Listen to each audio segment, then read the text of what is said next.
প্রতিটা প্রবাসীদেরই কিন্তু একটাই মিথ্যা কথা থাকে, কেমন আছো? তো ভালো আছি আলহামদুলিল্লাহ। সত্যি কি তারা ভালো আছে? কখনোই না।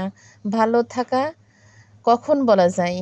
মা বাবা বউ বাচ্চা নিয়ে যখন ডাল ভাত খেয়ে এক ছাদের নিচে থাকা যায়, তখনই বলা যায় যে ভালো আছি।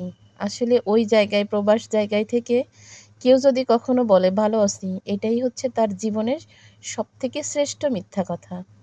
কারণ যেখানে বউ বাচ্চা মা বাবা থাকে না, সেইখানে কখনো ভালো থাকা যায় না। বিরিয়ানি পোলাও বা পাঁচতলার উপরে থেকে ভালো দামি গাড়িতে চড়েও কিন্তু ওটাকে ভালো থাকা বলে না, আর ওটাকে কিন্তু সুখে থাকা বলে না। সুখে থাকা বলে ডাল ভাতেই বলে হচ্ছে সুখে থাকা। তারপরও জীবনের তাগিদাই ছেলে মেয়ের দিকে তাকিয়ে যেতে হয় বা থাকতে হয়।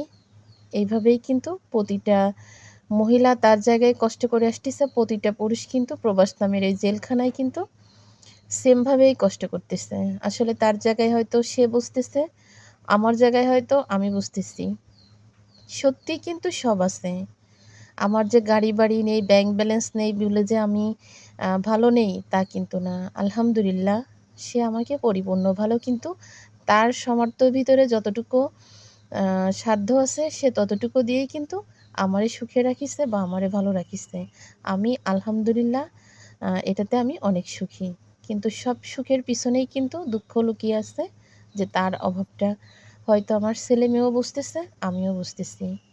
তো আসলে এই জিনিসটা বুঝেই কিন্তু প্রতিটা প্রবাসীর ছেলে-মেয়ে বলেন, বউ বলেন, স্বামী বলেন, সবাই কিন্তু এটা পার করে আসতেছে। আসলে বলবো কি, আমার কিন্তু বলতে গেলেই বুক ফেটে কান্না আসতেছে। যে মানুষটাকে ছেড়ে কখনোই থাকিনি, যে মানুষটা আমারে ছেড়ে কখনো থাকেনি, আজকে কিন্তু বছরের পর বছর সেই প্রবাস নামে জেলখানায় কাটায় আসতেছে।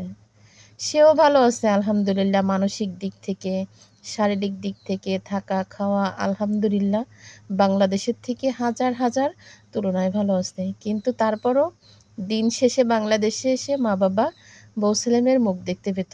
ওখানে তা